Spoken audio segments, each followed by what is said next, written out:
Welcome to a new Big Bun Book Club. That's right, I know how to read books. The joke's canceled. So let's see, what have I been reading? Right? After watching the hit anime Spy Family, I decided to read the manga since the manga is far ahead than the anime, obviously.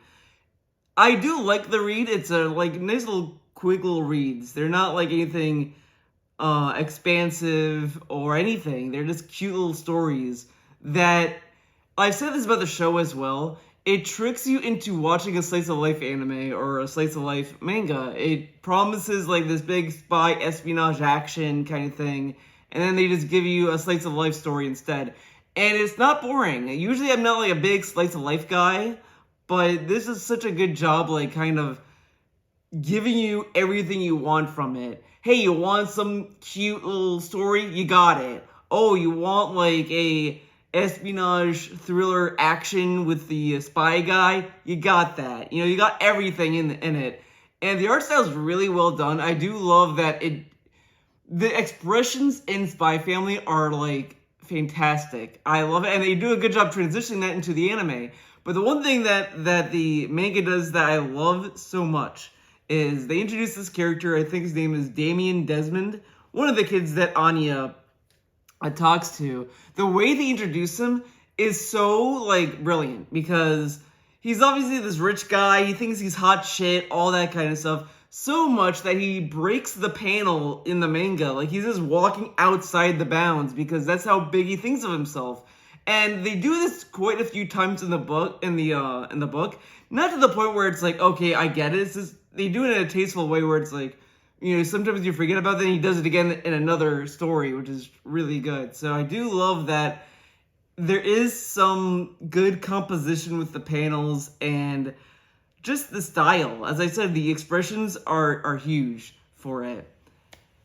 So, yeah, I've been reading Spy Family. I'm all caught up. I read the newest volume that was just released, and that's been pretty good. They're still dealing with the boat shit, which is pretty good. I do like that. It reminded me a lot, a little side thing. It reminded me of the recent movie Bullet Train. Bullet Train's a pretty good movie. I do recommend it. It's a little like whatever. There's some stuff I don't like about that movie, but it's still a solid movie nonetheless. And the whole boat thing kind of made me think of that movie. But let's move on to something else. Oh shit, where is he? Okay, never mind. I've been watching some anime. Shocker. They just uploaded Kaguyairi Twin on Netflix last month, and I didn't even know this anime was coming. I was like, what the fuck is this? They're doing another thing? Hell yeah. Watched it, and it's a prequel series. It's a prequel story to Kaguyairi. It follows Mary Saotome, or however you pronounce her last name. I'll just call her Mary. Follows her going, as she is just the new transfer student in Hyaku Academy. And she's going through the gambling stuff, whatever. She's introduced to the house pet system, all that kind of stuff. I watched the anime. The anime is pretty good. It's only 6 episodes. I think they have another batch of episodes. That's what I've been hearing, out there. So maybe someday Netflix will upload the rest. But they have only 6 episodes. They're pretty solid, but again, I don't know why Netflix does this. It's kind of stupid to split up a season like this. Whatever. So that got me back into reading more manga. Since Spy Family kind of got me back into it, I decided, well, why not just reread Kaguya Twin in the manga? That way I'll just be current on that instead, since the anime I'll be waiting forever for. I just lost my patience on it. And it's actually a pretty good read. I kind of feel like I might like Kaguya Twin a little bit more. I just read the recent volume 10. Crazy shit going on. It's a nice story. The only issue I have with the Kaguya Twin is that a lot of the back of my mind is just thinking, how is this gonna tie into the main series? Like, what happens to all these new characters? Like, sure, some of them are gonna graduate. You could say that about some of them, but there are some that are around Mary's age and grade and all that. So what happens to them? And part of me is I wouldn't put it past this story to do some crazy shit to them, but it's I don't want anything that's oh, they're fucking dead or whatever. But I wouldn't put it. I don't know why I just wouldn't put it past the story to do that. But I just am curious about that because there's a lot of good ideas that Twin introduces that would be interesting foils to the main story. So I know the main story is still ongoing, so it'd be interesting to see if they're gonna pull stuff from Twin into that, you know? So that is like the one side of Twin I really like. The other thing I love about Twin is the characters are all like interesting characters. They're not like, they don't rely heavily on referencing the main series or anything like that, or just like baiting that. They do a good job just kind of making it feel like it's a good contained story on its own. A lot of people have compared this story to Better Call Saul's to Better Call Saul is to Breaking Bad, and I can't help but agree with that. Since Better Call Saul finished, I always feel like I like Better Call Saul a lot more than Breaking Bad. Breaking Bad's a good show, I like that show, but Better Call Saul kind of connected with me a little bit more. And I kind of feel that way with Twin. Because Mary is such an interesting character. I really love that she has her own, like, justice or ethics that she just can't, she can't just let go. So if she sees something wrong going on with someone else, she'll step in and be like, that's fucked up, and she'll speak her mind. And it's really nice to see that, and I also like that you get to see what she's thinking during the gamble. You see that in Kaguyairi as well, but the main character in that is Yumiko, and you just do not get that with her for obvious reasons, which is good on its own, but I do like that with Twin, you get to see a little bit more of how Mary thinks and just how she goes through each gamble, because it just adds so much tension that's there. It has also one of my favorite kind of villains. Sachiko Jiraku is one of my favorite kind of villains. A villain that just knows she's evil and she just plays around with her prey, whatever the fuck. Like, I just love that kind of like big boss energy. None of this like, oh, I'm a schemer. Oh, I'm evil. Oh, I actually had a fucked up childhood, so now I'm bad. It's like, nah, she's just fucking evil. Great. And they draw her eyes as fucking either snake eyes or cat eyes, however you want to look at that, and that just is great visual like design. Jiraku, great villain, 10 out of 10 design, great character. Though it is funny that a lot of people would probably criticize Twin for not going into a lot of the style stuff that Kaguyairi has done in the past, and I kind of think it's done intentionally that way, especially in the anime. Because since this is a prequel, I think it kind of helps tease the madness that Kaguyairi is gonna, like, have. So you see a little bit of that stuff kind of baked in, but done in a very subtle way. So that's how I looked at it. I know a lot of people don't like that, but I do, so whatever. The other book I've been reading is obviously Kaguyairi. I've been watching the anime. It's only 2 seasons. Finished it, and I'm like, well, I don't know when they're gonna do a 3rd season, if that. So I guess I should read it, and I didn't know if I should just skip ahead or just read from the start.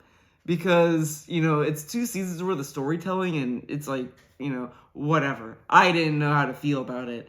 But people convinced me to just start from the beginning and work my way through, and I have, and it was well worth it, because the manga itself has a lot of cool details that I don't think the anime ever really gets into.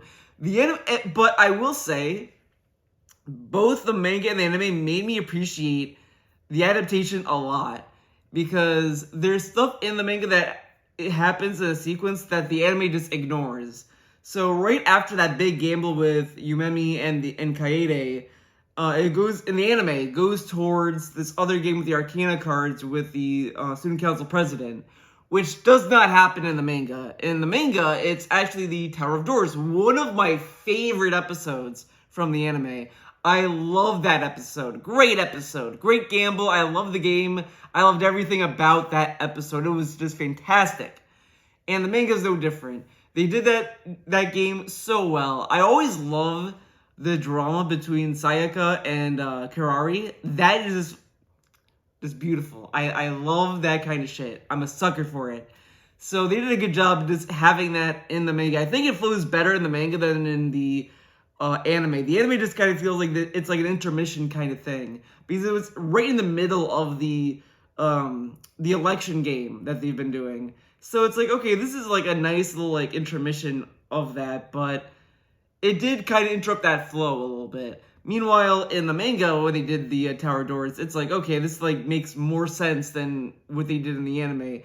I kind of feel like with the anime, they didn't know if they were gonna get a second season, so I feel they wanted to end the first season in a way where, hey, if you don't have a second season, at least it ends and it kind of gives a sense of finality. Like, it's not like a super like conclusive ending, but if it never got a season 2, it would have sufficed. So I kind of feel that's where it ended. It's not a bad ending, but I do see that a lot. It shows why a lot of people may not like anime adaptations because of changes like that. But I appreciate that a lot more because it adds stuff to it. It's not a change that's meaningless, in my opinion. Because even in the anime, it ends with kind of having Suzui have kind of a taste of gambling a little bit more, because in the manga he doesn't really do that all the way until the poison game in during the election arc, and that's like the only time we really see Suzui actually do active gambling, and that's fine. But I do think that in the anime, it's like it gives him a little taste. Because I remember there's some discussion saying, is Suzui gonna gamble? When's he gonna gamble? And I just feel like the whole point with Suzui and Yumiko's character dynamic is that I feel Yumiko is kind of conditioning him, or kind of like feeding him a little bit of that taste of gambling. You see that when she's like flipping a coin to see if who's gonna buy them dessert or whatever. So she gets him to taste that kind of gamble, and how he won that gamble, and he's like, hell yeah, and he's excited. And then like you see him gamble again in the anime with the Arcana card game or whatever, and he just kind of goes to this little madness arc where, whatever. And then it happens again in the poison game. So I do feel like both in the manga and the anime, they're just kind of feeding Suzui into this.